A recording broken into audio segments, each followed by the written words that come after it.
Olá, eu quero cumprimentá-la com a paz do Senhor Jesus Cristo. Muito obrigado pela sua participação conosco na nossa programação de hoje, quando nós ainda estaremos falando sobre doutrinas básicas. O assunto doutrinas básicas é porque doutrinas estão relacionadas às doutrinas bíblicas, aquilo que está na Bíblia, e o fato de serem básicas é porque são mais conhecidas. As pessoas normalmente debatem muito sobre determinados pontos doutrinários da Bíblia e são aqueles pontos mais básicos. E hoje nós estaremos falando sobre mais um deles. E esses pontos básicos que nós vamos falar aqui hoje, eles estão relacionados a perguntas que nós vamos fazer aqui agora, que são as seguintes. Primeiro, existem igrejas que podem ser consideradas seitas? Segundo, afinal, o que caracteriza uma igreja como seita? Também poderíamos perguntar, haveria motivos para que uma igreja fosse considerada uma seita? Vamos ver então este assunto, porque é um assunto muito importante e entendemos que aqui hoje esse assunto vai se tornar um assunto bem esclarecedor. Por quê? Porque muitas pessoas têm dúvidas sobre o que é uma seita. Ao ouvirem dizer, normalmente a pessoa ouve dizer o seguinte, essa igreja é uma seita. Outros falam, você está frequentando uma seita. Outros dizem, cuidado com esta seita. Então é importante entender o assunto. E para entender melhor o assunto dessas perguntas, nós precisamos primeiramente definir o que é uma seita. Então vamos lá.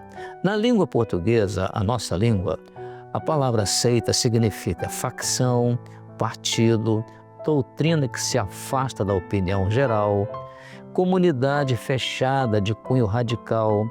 Então, portanto, essa designação de seita, ela não deve ser aplicada a uma igreja ou uma associação que não é comunidade fechada de cunho radical. Então vamos fazer agora a diferença do que é uma seita ou o que não é uma seita. Vamos primeiramente aquilo que não caracteriza uma seita. Letra A, vamos ver a primeira letra. A admissão de pessoas de todas as classes sociais como membros. As portas dos templos, elas ficam abertas para todos, sem acepção de pessoas. Isso é o que não caracteriza uma seita. Vamos a um outro aspecto. Letra B agora, anota lá. Doutrina pregada com base na Bíblia Sagrada, que fala de uma salvação destinada a todas as pessoas, independentemente da raça, da cor, da língua ou até mesmo da classe social. Vamos a um terceiro aspecto que não caracteriza uma seita. É a letra C. Se você estiver anotando, pode anotar. A forma de batismo ou um dia de guarda. Então, forma de batismo ou um dia de guarda, a igreja que não tem esse tipo de exigência, essa igreja não é uma seita.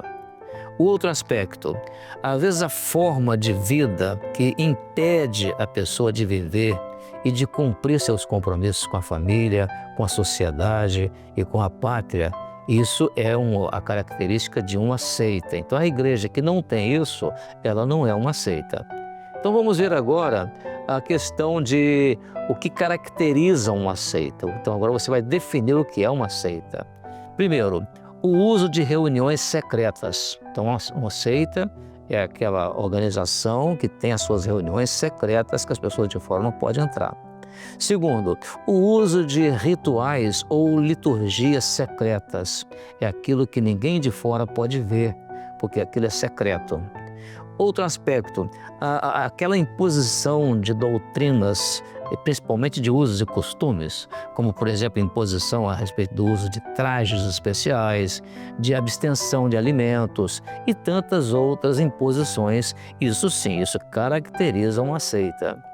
O outro aspecto é que o ensino democrático, onde todos podem participar desse ensino, então, essa aí é uma característica, a ausência desse ensino, onde todos podem participar, ou seja, aquilo que é exclusivo só de um grupo especial, isso caracteriza uma seita. O outro aspecto é quando também membros de outras comunidades, no caso evangélicas, elas são recebidos assim, sem assim, a necessidade de um novo batismo ou sem exigência de carta de apresentação. Então, esses aspectos assim que restringem a uma comunidade fechada, isso sim, isso caracteriza uma seita. Outro aspecto também do que caracteriza uma seita é o envolvimento com a política, muitas vezes envolvimento com a política. Outro aspecto é aceitar dinheiro público do governo, com o qual muitas vezes se admite um certo compromisso formal. Então, isso é exatamente uma característica de uma seita. Agora, aceitar dinheiro do exterior, muitas vezes o grupo é fechado, então dinheiro que vem do exterior, isso caracteriza uma seita. Agora, o ministério, ou seja, a condição de ser um clérigo, de ser um pastor, entendeu? Quando ele é acessível a todos, independentemente da classe social, aí isso sim, isso não é uma seita. Mas se esse ministério for um ministério que é exclusivo da igreja local, que é algo que não pode entrar gente de fora, aí sim, ou então tem diferenças de classes sociais, isso caracteriza uma seita. Outra coisa é a própria ceia do Senhor, que ela é destinada a todos os crentes que estão em comunhão com Deus. Mas se houver uma restrição a pessoas de fora que estão em comunhão com Deus, então isso tudo caracteriza uma seita. Agora vamos ver uma situação assim na Bíblia. Vamos lá na Bíblia agora. E lá na Bíblia, quando a igreja estava no seu início, ali pregando o evangelho a toda criatura, isso por ordem de Jesus Cristo. Vamos ver então uma situação que acontece exatamente ali.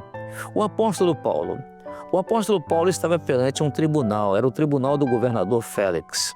E ele ali assume uma posição definida, muito convicto da sua origem e do seu destino, ou seja, ele estava ali coeso e decidido a assumir todas as razões da sua fé e arcar, inclusive, com as suas consequências. Olha o que ele expressa, então, diante do governador ali, Félix.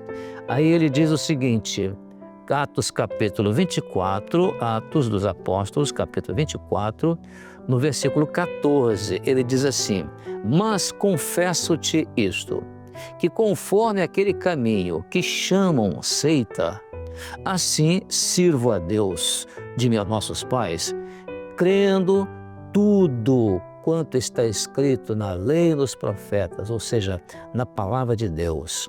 Então Paulo, ele ainda desfaz a designação seita, ou seja, ele não admite que seja chamada a igreja que ele pertencia de seita, porque assim as pessoas chamavam a igreja de seita. E ele faz isso quando?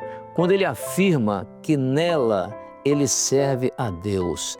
E outra, ele afirma assim, crendo em tudo que está escrito na palavra de Deus.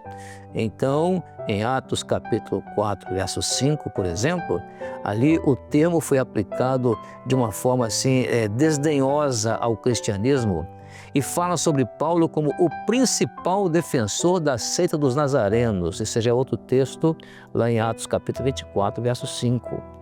E ali é importante analisar esses conceitos bíblicos sobre uma seita para saber, inclusive, se você não faz parte de uma delas. Por exemplo, a referência ao apóstolo Paulo como pertencente a uma seita tinha um caráter muito negativo quando o governador fez aquela referência a Paulo. E ele cita, inclusive, que as pessoas faziam referência ao cristianismo como uma seita. E era para dar ali, portanto, naquela palavra do governador, uma ideia de fanatismo religioso, de um grupo separado, um grupo secreto e até mal visto na sociedade. Todavia, o apóstolo Paulo confessa a sua fé, refutando aquela colocação, ao dizer que a igreja que ele pertencia, ela servia primeiro a um Deus vivo, a um Deus que fala, e fala através dos seus profetas. Então, isso realmente é importante para entendermos a diferença entre o que é uma seita e o que não é uma seita, para você estar livre de fazer a sua escolha e isso vir a ser uma bênção para a sua edificação espiritual. Amém? Muito bem, esperamos que isso tenha esclarecido. E que se houver alguma dúvida, você pode escrever aí nos comentários, né? Se estiver assistindo pelo YouTube, escreve aí nos seus comentários e nós estaremos lendo, respondendo e atendendo a eventual dúvida que ainda tenha surgido. Amém? Deus abençoe então com a paz do Senhor Jesus.